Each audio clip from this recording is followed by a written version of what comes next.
Boa noite, meus irmãos. Sejam bem-vindos ao Parque Espiritual Monte Alverne neste sábado. Encerrando as atividades do dia, vamos ter a satisfação de receber aqui em nosso auditório nossa irmã Naida Mota, palestrante, trabalhadora, assídua. Então, a nossa noite, o nosso sábado, melhor dizendo, nós vamos fechar as atividades do Monte Alverne hoje com essa satisfação de receber a Naida aqui em nossa casa. E, rapidamente, só para aqueles que conheceram o nosso irmão, vamos fazer uma homenagem muito singela aqui, logicamente, em sua lembrança. Nosso irmão Severo nos deixou hoje, retornando à pátria espiritual. Nosso irmão Severo, também trabalhador espírita, frequentava Monte Alverne, frequentava o Chão de Flores e o Alta de Souza, que são casas irmãs.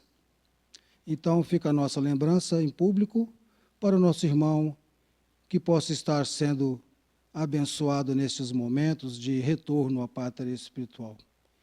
Então, Monte Alverne também é importante dizer que possui páginas nas redes sociais, onde, além das palestras que são ministradas aqui, ficam lá arquivadas, as atividades semanais estão ali colocadas para que o público, então, tenha esse conhecimento.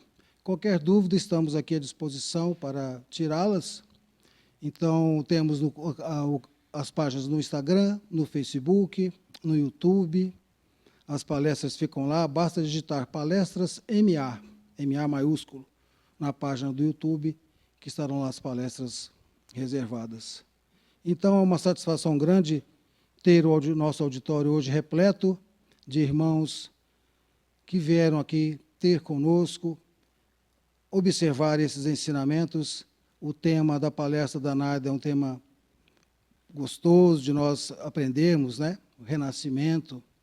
Então, vamos passar a palavra ao nosso irmão Vinícius, que fará a prece inicial hoje para nós.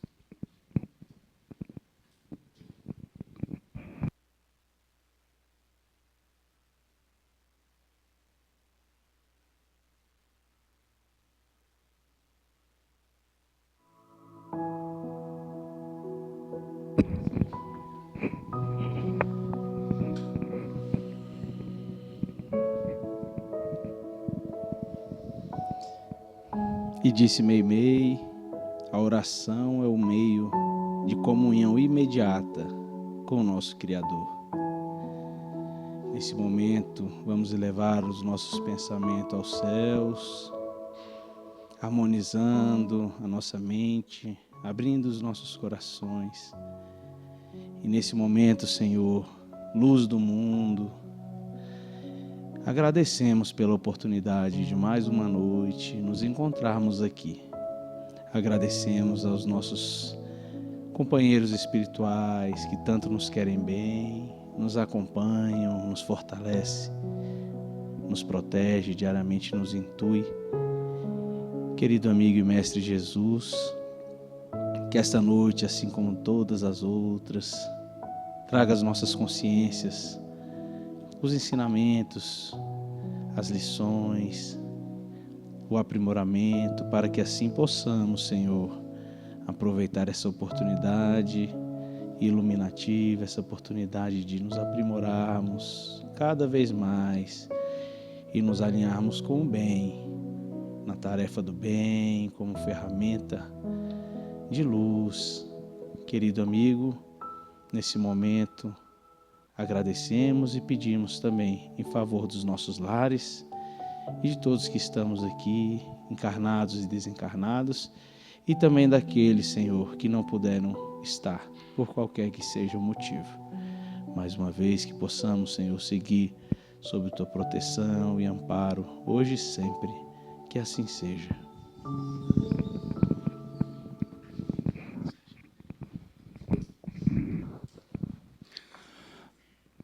Agradecemos a Vinícius pela prece inicial. Vamos chamar o nosso irmão Acácio para fazer o comentário.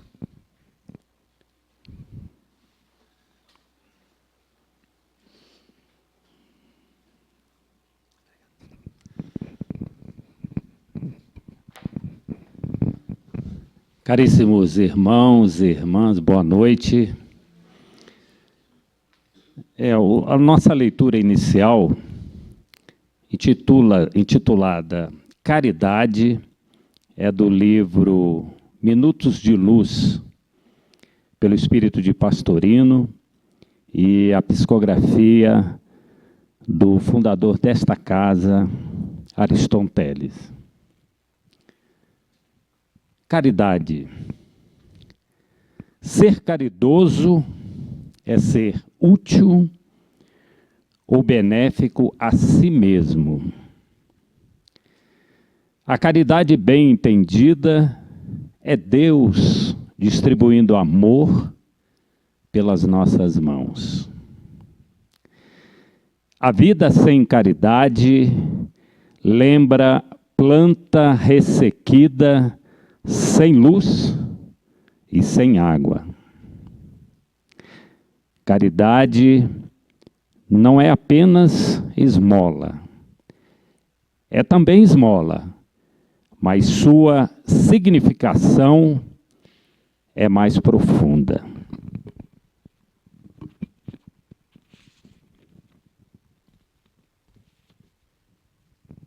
E prossegue nosso irmão. Todo gesto de alegria, esperança, reconforto, apoio, bondade, tolerância, auxílio na esfera do bem ao próximo representa a caridade. Quem distribui flores antes perfuma as próprias mãos.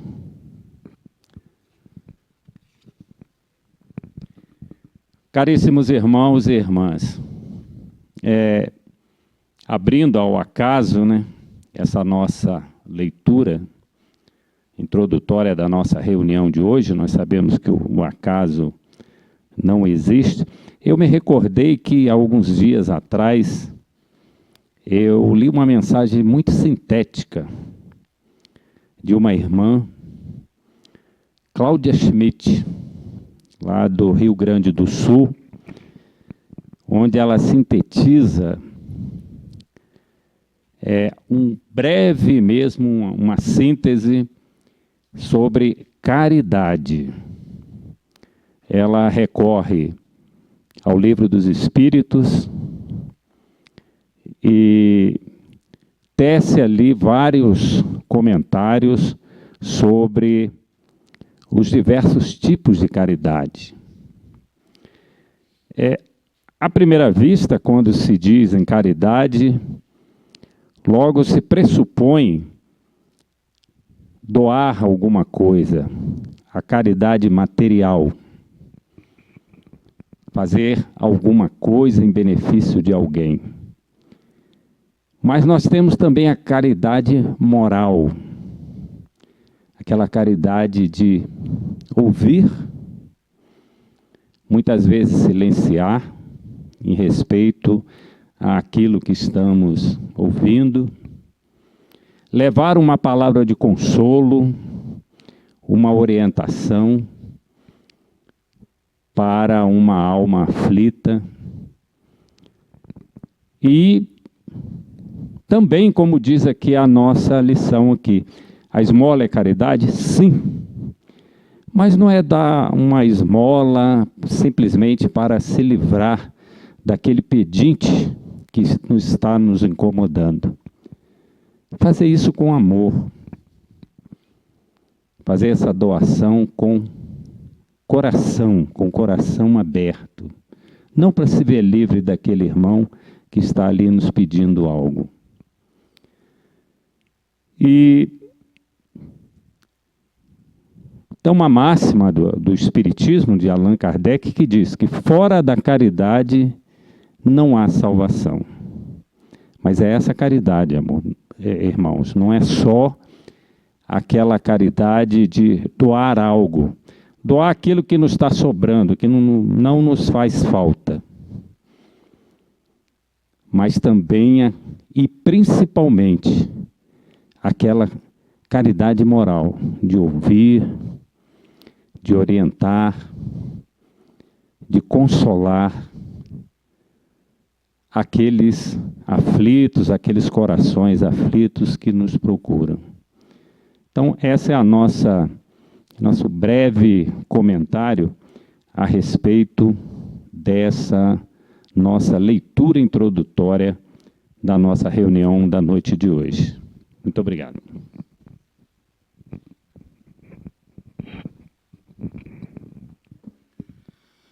Agradecendo a Cássio o comentário inicial, vamos convidar a Naida a vir aqui para o nosso púlpito.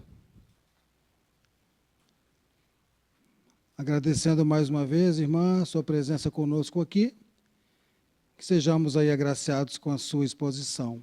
Bem-vinda mais uma vez, Naida.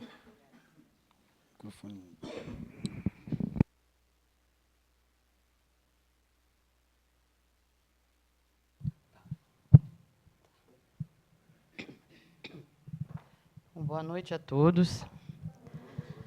Mais uma vez, com muita alegria, a gente está aqui nessa casa abençoada.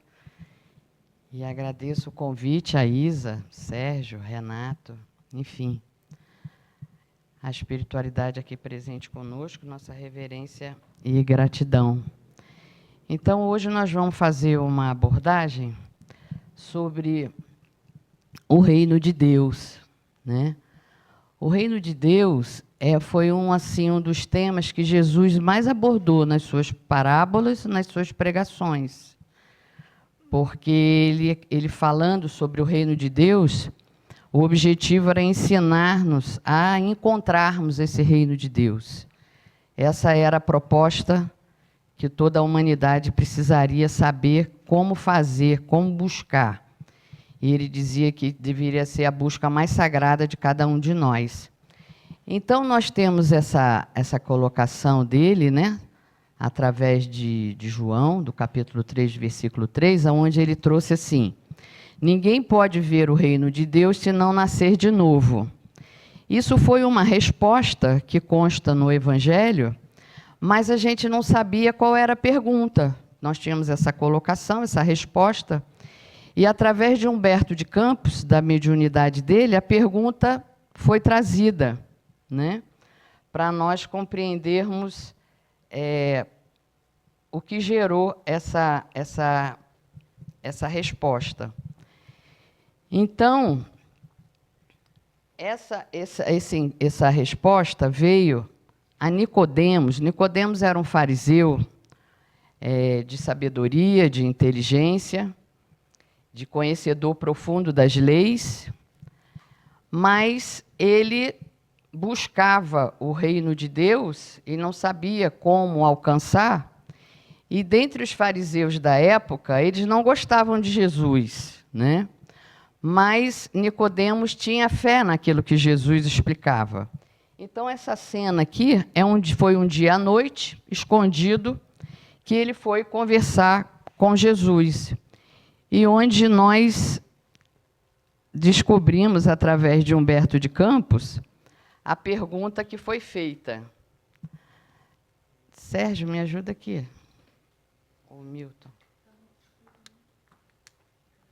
Não, está escuro e apareceu essa tela aqui.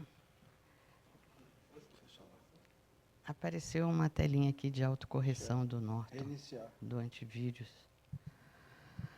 Tem que reiniciar.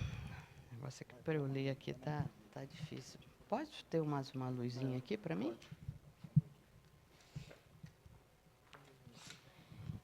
Então, quando essa resposta veio, a pergunta de Nicodemos foi assim: tenho empregado a minha existência em interpretar a lei, mas desejava receber a vossa palavra sobre os recursos de que deverei lançar mão para conhecer o reino de Deus. E Nicodemos não era uma pessoa assim desinformada, muito pelo contrário, né? Mas o que Jesus explicou, o que eu devo buscar, né? De que deverei lançar mão para conhecer o reino de Deus. Bom, Aí Jesus informou: ninguém poderá ver o reino de Deus se não nascer de novo. Aí ele colocou: mas como assim? Eu já velho, vou voltar para o útero da minha mãe. Ele falou: não é disso que eu estou falando, né? Eu não estou falando do aspecto biológico, físico, de uma gravidez, de uma gestação. Eu estou falando de um renascimento emocional e espiritual. Então, Jesus diz que essa preocupação dele Ok, tá bom, obrigada. Então, assim, essa preocupação dele deveria ser de todos nós, porque eu não considero que sejamos desinformados sobre as leis de Deus. Muito pelo contrário. Nós temos alguns conhecimentos, e pessoas aqui, muitos, né? Mas ele fala de uma prática da lei divina. Ele não fala só do saber da lei divina. Ele fala do vivenciar essa lei que vem os ensinamentos dele, né? Então, aqui está a pergunta que ele fez, né? E aí ele diz assim: o reino de Deus não é um lugar específico, mas um estado de espírito que se alcança quando vivemos segundo os propósitos que Deus traçou para nós. O reino de Deus não se alcança apenas depois da morte, que é comum a gente conversar com algumas pessoas e elas dizerem assim: eu vou encontrar o reino de Deus quando eu desencarnar. Eu tive até uma experiência muito interessante de uma vizinha lá de onde eu moro, que o pai dela sempre circulava e se perdia no condomínio e eu levava ele de volta. E ele sumiu. E aí, um dia, eu encontrei com a filha dele e disse assim: nunca mais vi teu pai. Cadê teu pai? Aí ela disse assim: você não soube, meu pai faleceu. Aí eu falei: foi, é meus sentimentos, eu vou orar. Pelo amor de Deus, não ore pelo meu pai. Meu pai já está com Deus. Qualquer oração vai atrapalhar ele. A senhora está entendendo o que eu estou lhe pedindo? Não faça oração para o meu pai. Eu falei: fica tranquila, amiga. Está tudo bem. Eu não vou orar, não. Ele está tranquilo. Aí ela falou: não, ele não precisa mais de oração.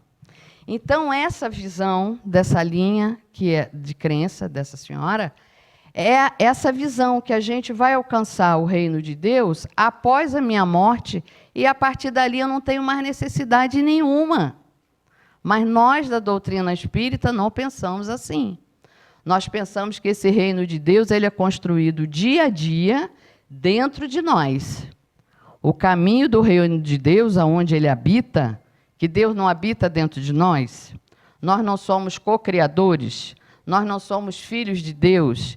Jesus não disse que podemos fazer até muito mais do que ele fez, porque ele habita dentro de nós. Então, quando a gente acha: encontrei, graças a Deus, hoje eu fui ali debaixo da árvore e encontrei o reino de Deus. O reino de Deus não está ali. Ali pode dar um bem-estar, uma tranquilidade, uma serenidade, mas o reino de Deus habita a qualquer momento que nós quisermos acioná-lo dentro de nós. Inclusive, esses dias eu li um livro que ele falou que o caminho virtual do reino de Deus é só nos dirigirmos, nos recolhermos aos nossos corações. Então, o reino de Deus não se alcança apenas depois da morte, né? Ele faz parte da nossa vida, do nosso dia a dia.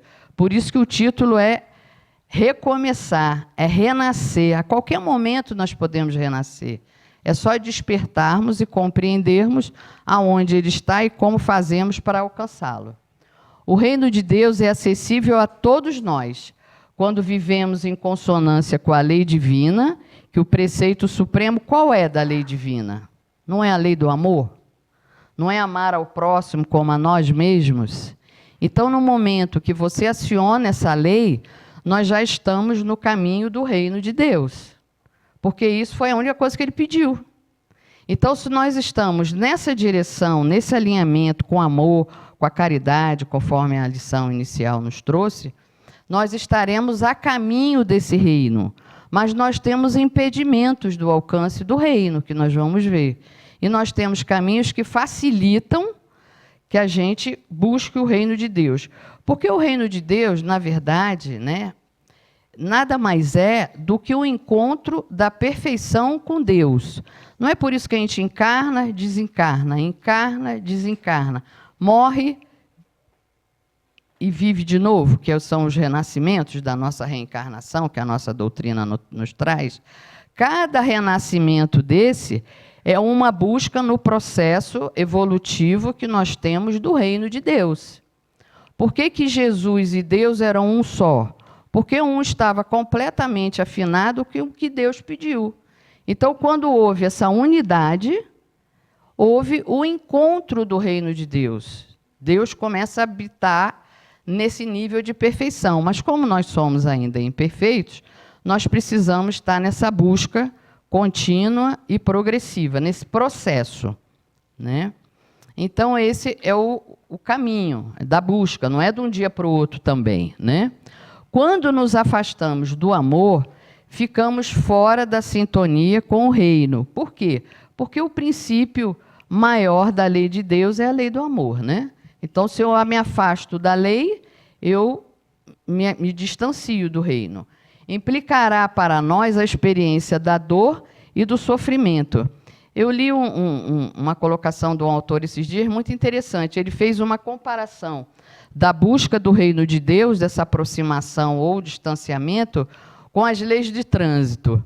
Ele falou, o trânsito é regido por leis. Quando a gente se afasta das leis do trânsito, nós corremos risco de bater, de causar acidente, de algumas coisas graves. Na troca disso vem o quê? Vem multas. A multa do trânsito é a gente pagar, sei lá, 1.200, 400, 500, que agora cada dia está mais caro, né? Mas, então, o trânsito tem leis do trânsito, não tem? Então, Deus também tem as leis divinas. A multa seria a dor e o sofrimento. Vocês conseguem fazer essa comparação? Quando a gente afasta da lei que é para ser assim, para a gente lidar com amor, aí a gente começa a lidar com ódio, com inveja, com ressentimento, com mágoa, com medo. A gente está na lei do amor ou a gente está afastando? Está afastando. Então, vem a lei, a multa da dor e do sofrimento para nos realinharmos. Ah, mas não é castigo, não é punição? Não, não é. Porque quem buscou a infração da lei não fomos nós. A doutrina espírita não fala no livre-arbítrio. Então, se eu começo a sintonizar com o que não é afinado com a lei do amor, a sabedoria divina, a generosidade, ela nos tem que trazer para cá, para um alinhamento. E esse alinhamento geralmente vem com dor, sofrimento, doenças, enfim, esse tipo de pensamentos e sentimentos, né?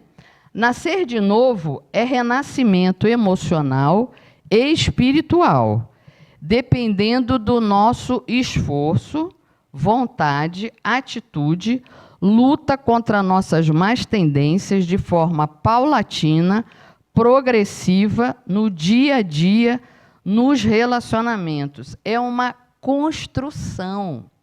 Eu não pego o reino que ela já conseguiu e trago para mim. Eu não consigo. Porque essa construção é individual, é solitária, é sofrida, porque o mérito lá na frente tem que ser meu, por causa do livre-arbítrio. Então, eu posso até, como está no Evangelho, é por aqui. Como é que se consegue, Naida? Assim. Aí eu digo, não, isso é muito trabalhoso. Eu acho que o egoísmo, fazer as coisas do meu jeito, é melhor do que ficar olhando se eu estou certa, se eu estou errada. Então, Deus diz, quando a gente faz as coisas muito da nossa forma, e a gente abre mão da maneira ideal que aquele pede, está imperando o nosso egoísmo. Então, qual é o fator de maior sofrimento de toda a humanidade que está no Livro dos Espíritos? O egoísmo. É o maior causador de sofrimento da humanidade. Não são nossos que estamos aqui e nem do Brasil, não. É de toda a humanidade. Então, se a gente sabe disso, nós temos que ter muito cuidado aonde que eu estou sendo egoísmo, porque vai ser um dos nossos pontos vulneráveis. Quando ele fala em esforço, vontade, atitude, luta contra más tendências, no nosso convívio tem que aparecer pessoas que me mostrem meus pontos fracos. Aí eu digo, eu não quero mais amizade com fulano, não. Fulano me irrita tanto. Me irrita porque eu sou impaciente. Ele me tira a paciência. Então, é tipo assim, ei, acorda que você precisa ser menos irritadiço.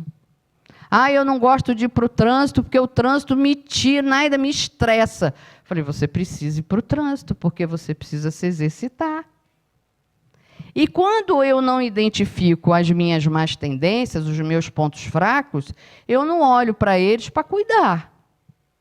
Então, nos nossos relacionamentos, no nosso dia a dia, essas coisas precisam ficar evidenciadas. E aí tem os instrumentos que ficam evidenciando para a gente, né?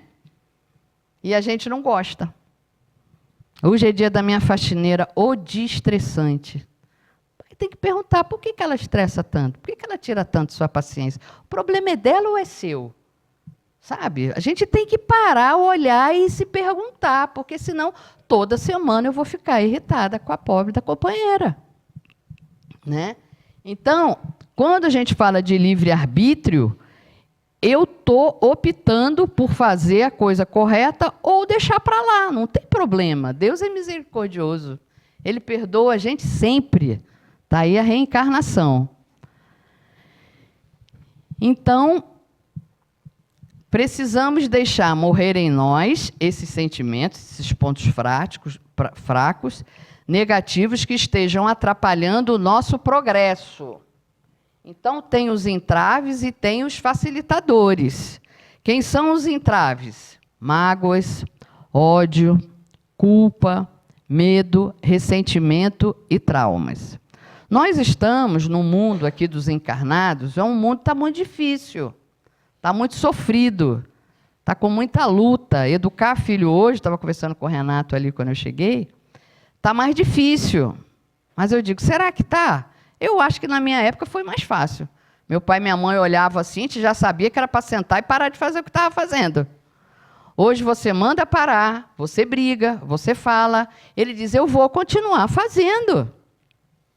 Quer dizer, exige mais dos pais a cultura que a gente está, os valores, os ritmos, as alternativas, as opções. Na minha época era certo ou errado. Para comprar tênis, eram 3 tênis que tinha, né? Conga, bamba e que chute. Se era menino, tinha que ser que chute. E a gente podia escolher 3 cores, amarinho, vermelho e branco. Ponto, a minha mãe ia lá na loja, comprava tênis por 5 e a gente nem ia. Hoje você fica 1 hora na loja, porque um tem amortecedor, o outro é 1.500, o outro é 800, o outro é 400. Só para comprar um tênis hoje, você fica ali um tempão. Né? Então, a vida está assim, com uma diversidade maior. E isso é mais trabalhoso em vários aspectos. Né? Isso aqui é muito importante hoje em dia. Precisamos excluir dos nossos painéis psíquicos, senão convertem-se em verdadeiros fantasmas, impedindo o nosso ingresso no reino da felicidade, da saúde, da harmonia, que o reino de Deus é perfeito, né, gente? Então, ele tem felicidade, tem saúde, tem harmonia, não tem doença, não tem dor, não tem sofrimento. Esse é o reino. Por ser de Deus, ele é perfeito. Então, o reino é para a gente atingir isso aqui. É difícil? É, mas é possível. Esses fantasmas, hoje, nós temos vários canais de poluição mental. Vários. Internet, televisão, noticiário, a própria vida, a própria dificuldade de um trabalho. Às vezes eu estou desempregada há um tempão. Então, isso faz com que a gente tenha esses fantasmas no nosso mundo psíquico. Aí eu deito, eu não durmo, porque a minha cabeça não para. Eu fico assim, ó, meu Deus, será que amanhã eu vou arrumar trabalho? Como é que eu vou pagar o condomínio? Como é que eu vou pagar a luz e tal? Aquilo vai gerando uma ansiedade que está na moda, uma angústia, um medo que pode virar depressão, a ansiedade pode virar depressão. Porque o mundo está muito agitado, ele está num ritmo muito acelerado. Então, se nós não tivermos cuidado, esses painéis psíquicos nossos, eles estão muito agitados.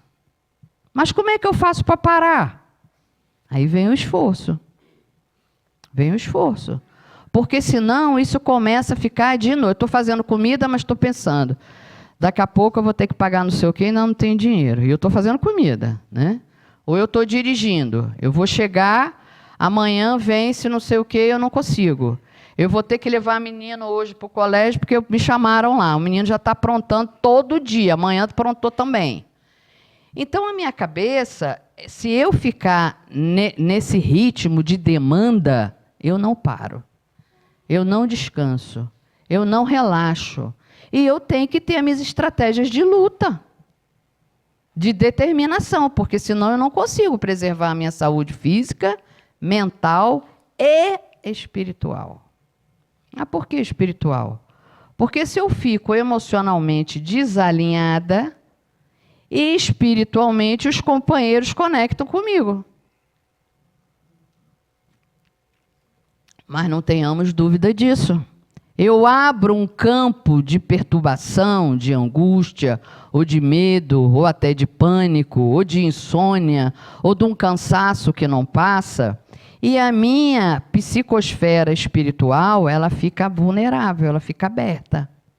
Então, por isso, essa importância de nós estarmos aqui hoje dentro de uma casa espírita, que é uma casa de oração, de tratamento espiritual, de equilíbrio, de serenidade, porque aqui nós temos toda uma egrégora espiritual elevada.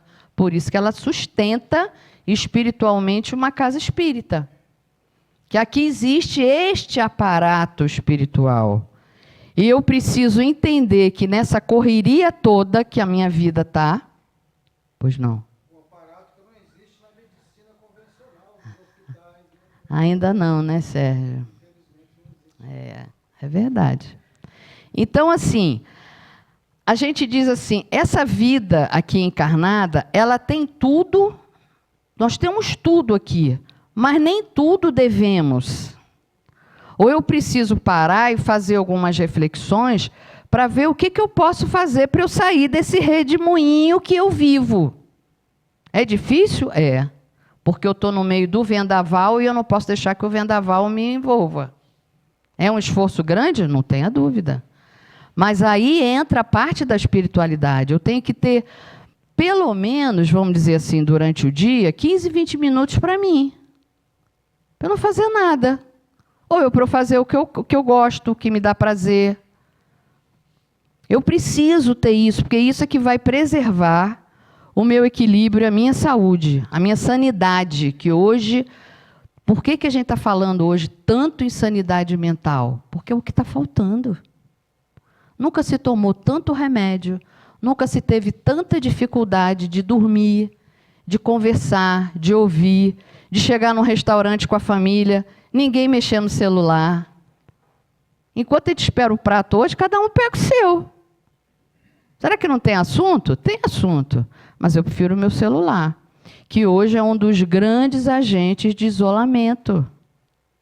Essa vida virtual.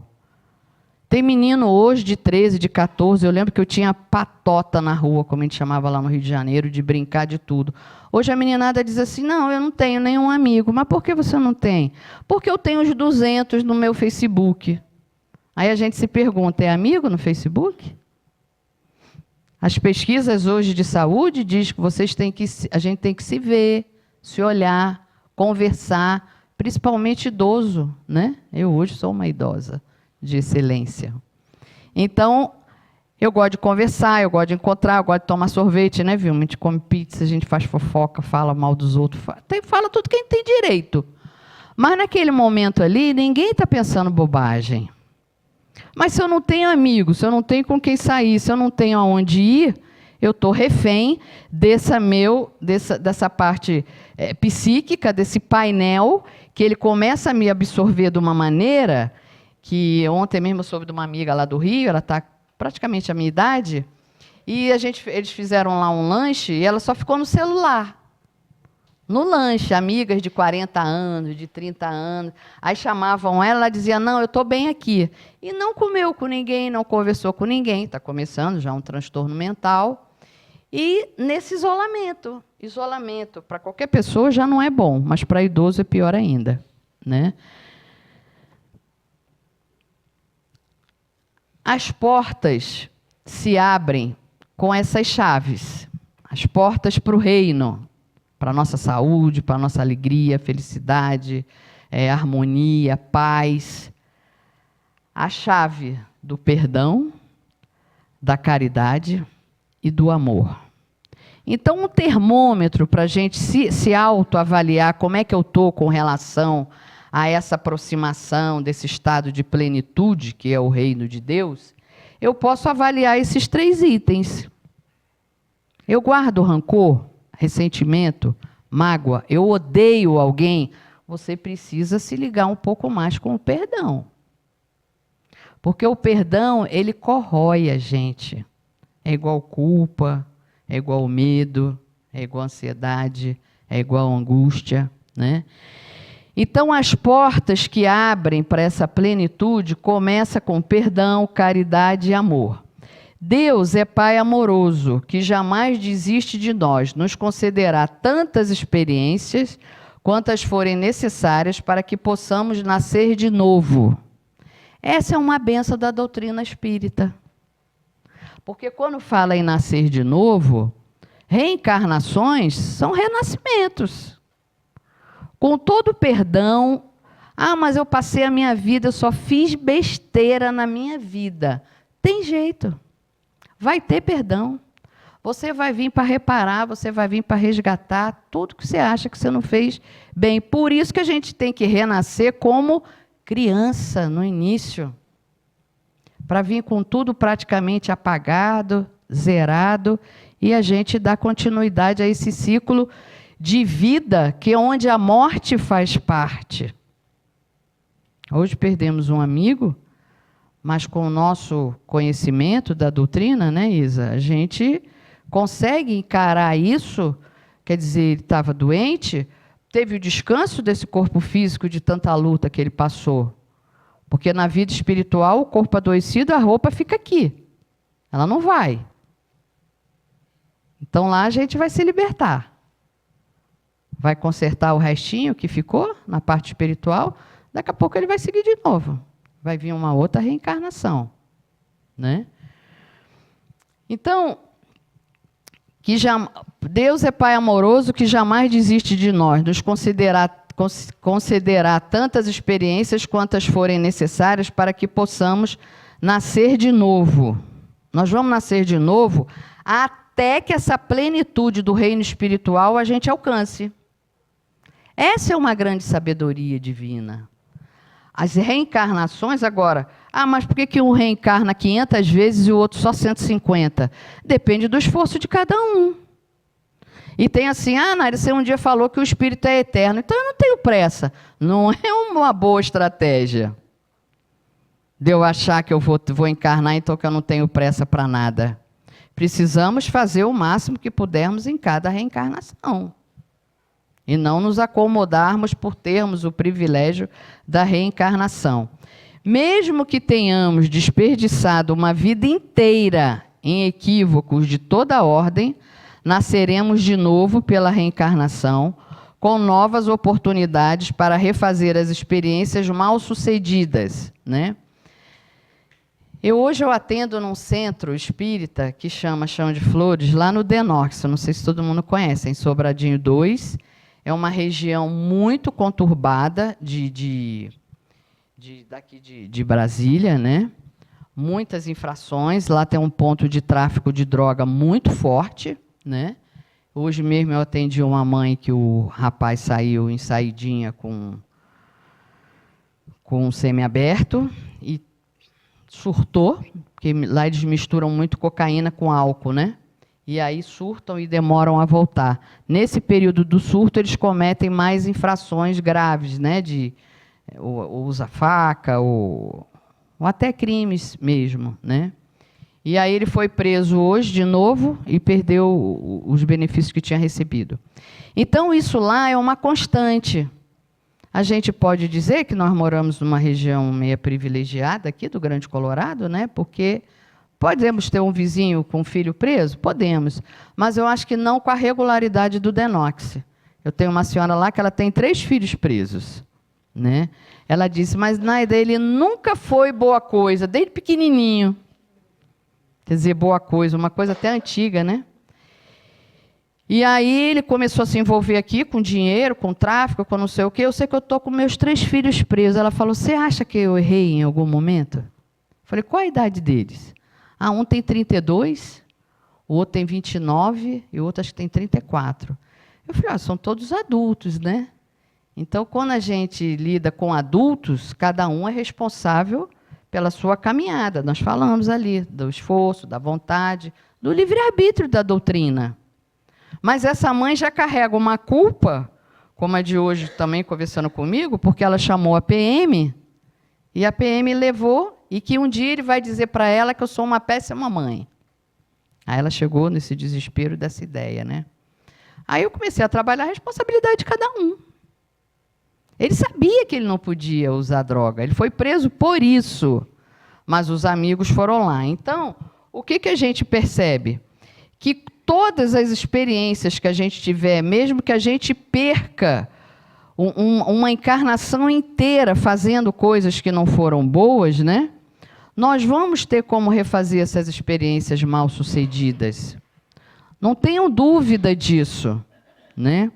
Agora, uma coisa que hoje a gente vê que incomoda muito as pessoas, que as pessoas estão sofrendo muito, é com um vazio existencial. Vocês já ouviram algumas pessoas dizer que carregam um vazio dentro delas? Então, o Chico, ele dizia o seguinte, quando ele atendia, né, os irmãos lá na casa espírita dele, ele falava assim, Chico costumava dizer às pessoas que se queixavam de vazio existencial, que o que lhes faltava era a alegria que vinha do próximo, dando a entender que o egocentrismo, ou seja, a preocupação excessiva consigo mesmo, né, só com o seu ego, nos retira a experiência mais rica da felicidade, que é fazer alguém feliz. Então, como a gente vê que hoje a vida ela está assim muito, a gente já vê até pela meninada, né? Muito centrada nela mesma, essas vidas vão ficando muito sofridas e esvaziadas. Você vê menino hoje que não brinca em lugar nenhum. Que na escola, eu já peguei meninos para atender, que a turma cismou com o cabelo, vamos dizer, de uma menina que eu tenho, né? Cismaram com o cabelo da menina, e o que ela faz? Ela se isola, ela não tem relação na escola, que escola era uma fonte de colega, de sair para fazer trabalho, de, sei lá, tomar sorvete, que na minha época não tinha shopping, né?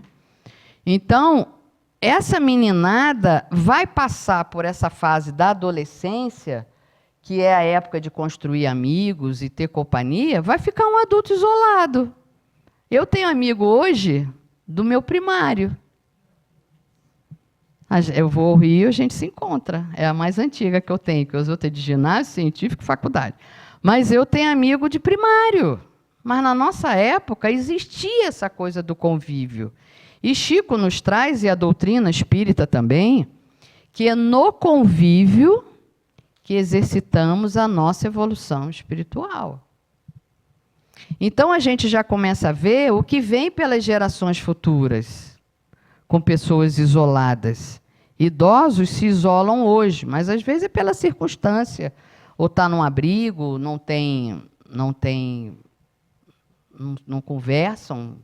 Se a gente vai num abrigo aqui, Bezerra de Menezes, que eu já frequentei muito, tem uns que ficam sentadinho na cadeira, isolado, não interagem nem com a cadeira do lado, né?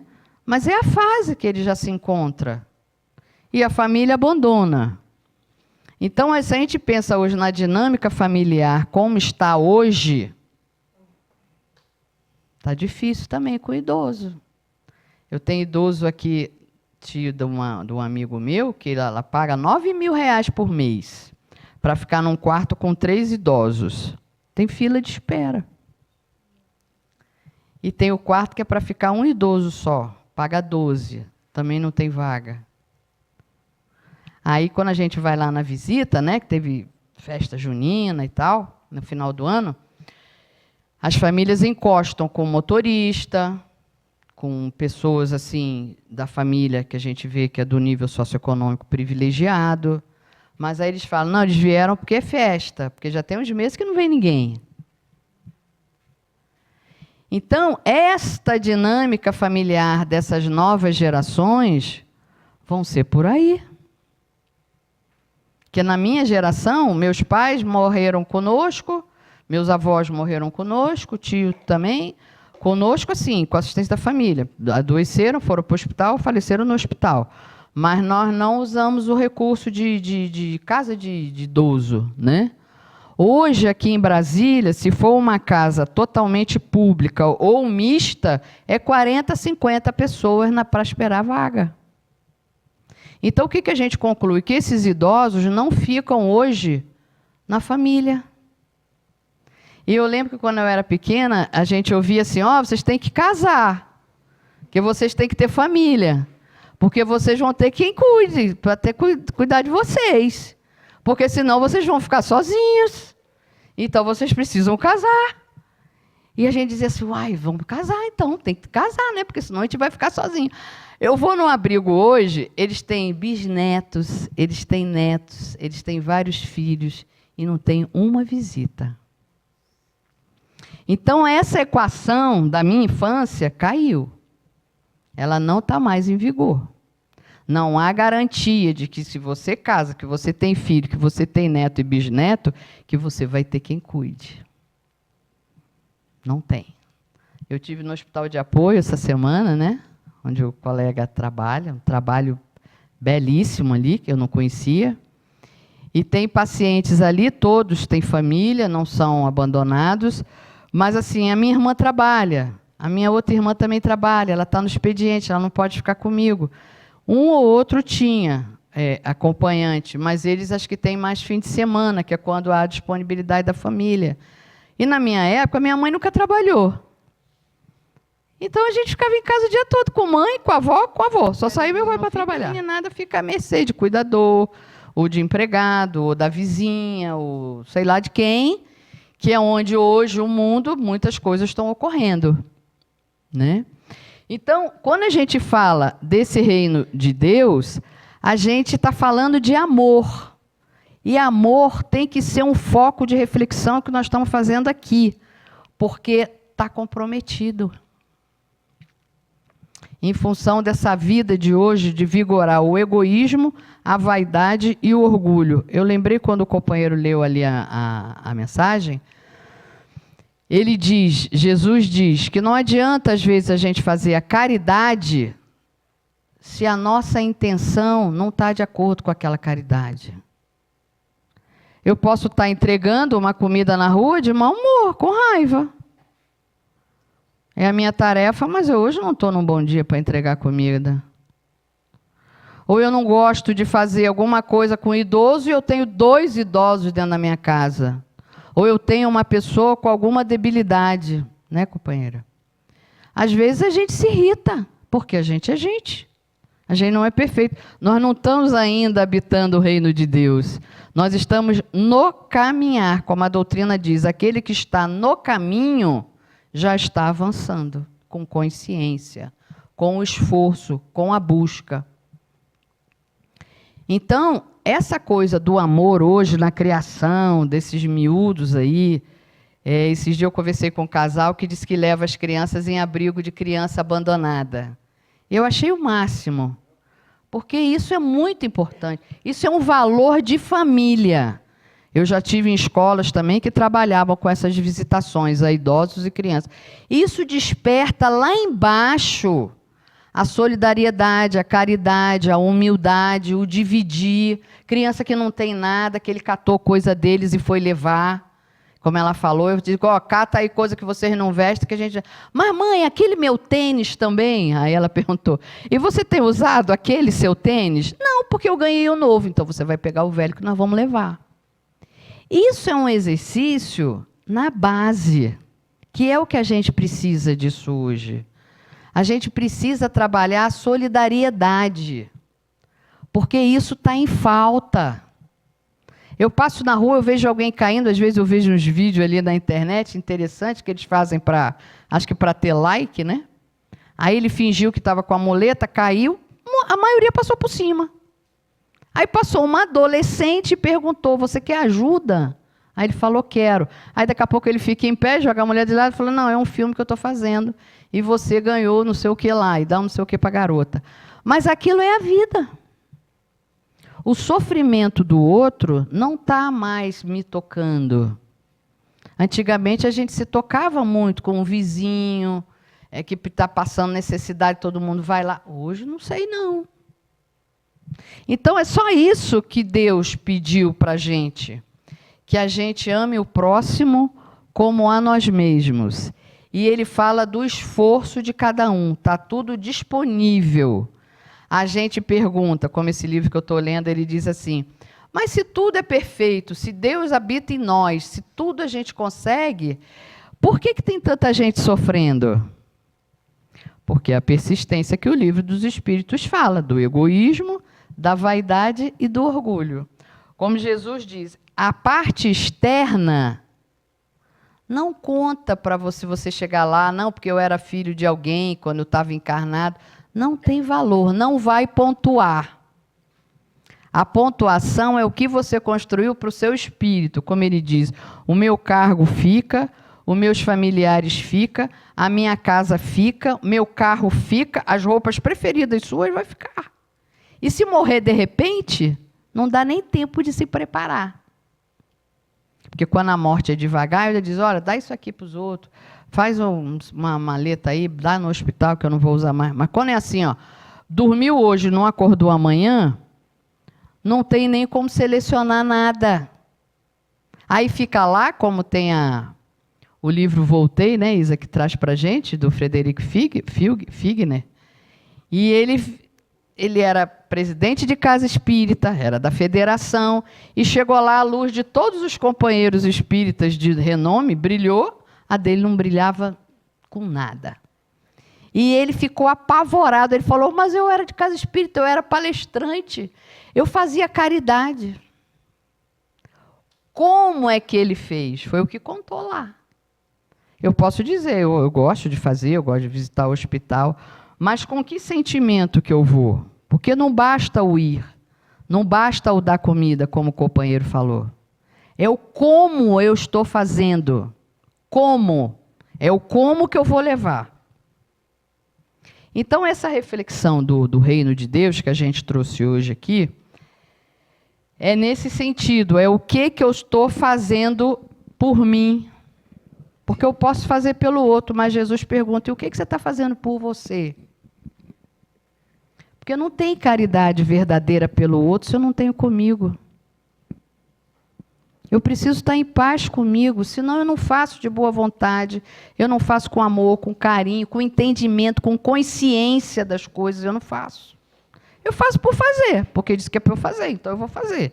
Mas o como eu faço, que foi o caso do Figner, e esse livro, quem não leu, leia, é um ensinamento muito bacana, porque um obsessor dele da vida inteira foi que alertou quem era ele de verdade aqui embaixo. Ele falou, você não era quem você acreditava que era. Você era assim, assim, assim, assim. E isso foi que despertou o espírito dele, fez a luz dele brilhar. Não é? Exato. Naida, por favor, só pegando um gancho na colocação que você fez sobre a família, Pois não? que você desse uma pincelada sobre a evangelização infantil na Casa Espírita e para as famílias, né, que nos visitam hoje. Isso é fundamental, né, Sérgio? Porque a criança, a gente pode dizer que ela é tipo uma esponja. Tudo que você joga, ela capta, ela absorve, né? Ela ainda não está naquela fase, né, como a gente via na doutrina, de criticar, de ter despertado essa parte negativa. A criança ainda está muito leve, muito pura, né? E por isso que o renascimento começa por ela, por esse tipo de espírito. Então, assim, a evangelização, ela justamente vai plantar uma sementinha da espiritualidade. A criança que faz evangelização, eu não vou dizer 100%, porque a vida depois abre um leque tão grande que eles também têm o direito deles de escolha. Mas aquela criança que foi despertada cedo, a espiritualidade, a caridade, vamos ali, vamos levar... Aquilo ali fica. Na hora da dificuldade, ela vai se reportar pelaquela criança que ela carrega. onde ela ouviu falar de Deus, de Jesus, de perdão, de fazer o bem para o outro, que é o que vai voltar para a gente. Então, quem tiver a oportunidade de ter criança em casa e uma oferta de trabalho desse serviço de evangelização em alguma casa espírita, aproveite. São trabalhos gratuitos, feitos com amor, com carinho, com tarefas. A comunhão, ela tem todo o planejamento da evangelização. É um trabalho belíssimo, de uma importância, e que essas crianças ficam adolescentes, voltam para o grupo da juventude, continuam o trabalho na casa espírita, porque tomam gosto por aquilo ali. Ainda mais se o pai e a mãe é espírita, né? Então, aproveitem, porque o momento das plantações das boas sementes chama-se infância. Exemplos que são mais absorvidos são na infância. E adolescência também, né? Porque depois que começa uma autonomia maior, aí a gente começa a colher os resultados do que foi plantado. Ok? Então, Cristo, Deus, por pior que a gente seja, por erros que a gente cometa, e me perdoa e eu cometo de novo, Ele vai sempre perdoar a gente nunca vai estar sozinho. Isso aqui é uma coisa que consola muito na doutrina, por isso que a doutrina é consoladora e esclarecedora. Nós temos um mentor, nós temos um guardião, nós temos um benfeitor que nos acompanha na hora do nosso nascimento e vai conosco até o final. Isso na doutrina, naqueles momentos que a gente passa, que fica só nós e Deus, aquele que crê que nunca está sozinho, ele passa melhor pela dificuldade do que aquele que não acredita em nada. Está fazendo o tratamento do câncer, aí eu pergunto, a senhora tem alguma religião? Não, não creio em nada, graças a Deus. Eu falei, que bom. Que bom, né? Graças a Deus. Mas é muito mais dolorido. É muito mais difícil a gente não ter no que se segurar, ou com uma consciência já expandida, com mais conhecimento, esclarecimento, e com a certeza de que nós nunca estamos sozinhos. Isso é muito consolador, né? Então, esse gesto daí, essa mão estendida, eu acho que é o tempo todo. Eu vou fazer a leitura de uma oração que fala muito.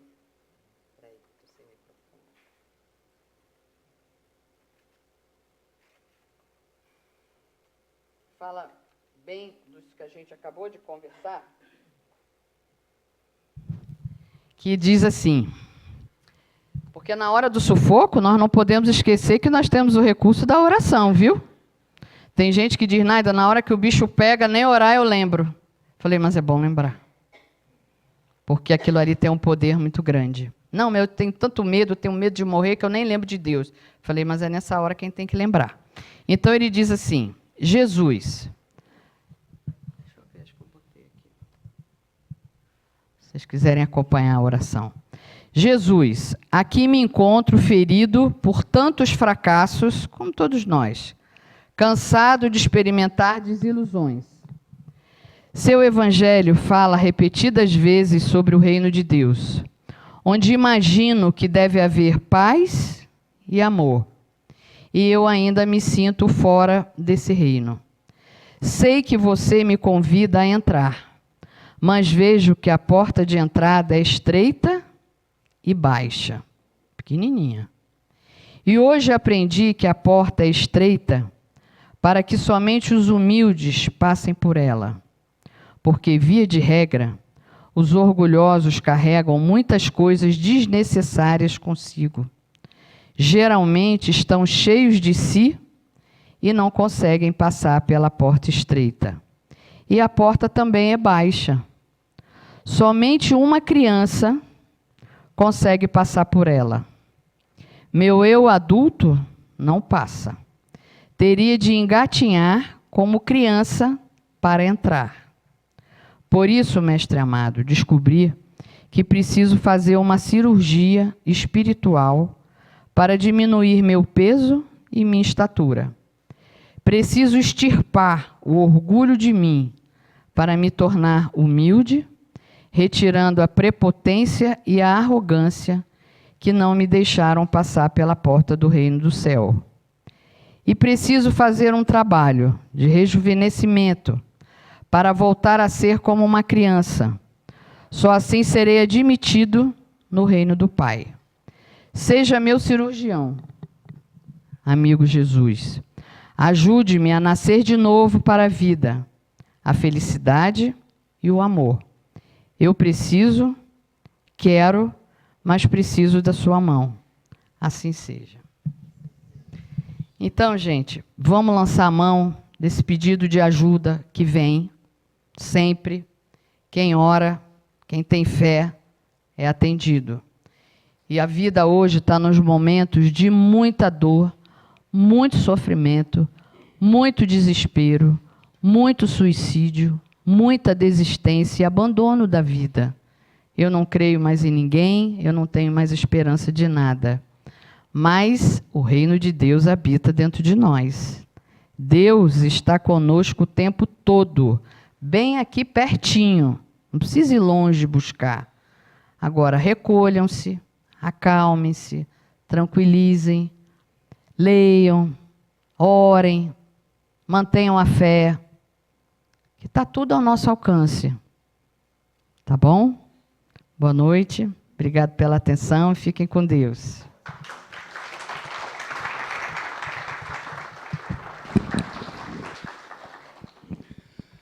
Muito obrigado, Naida, pela exposição. Lembrando aos irmãos que essa exposição que está sendo realizada hoje, ela vai depois, durante a semana, ela vai entrar no canal lá do YouTube, das palestras.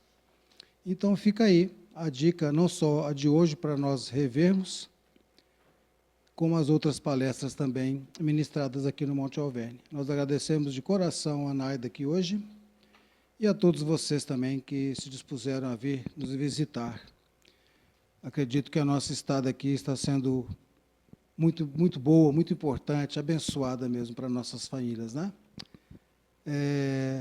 Nós vamos passar para o trabalho de passes agora.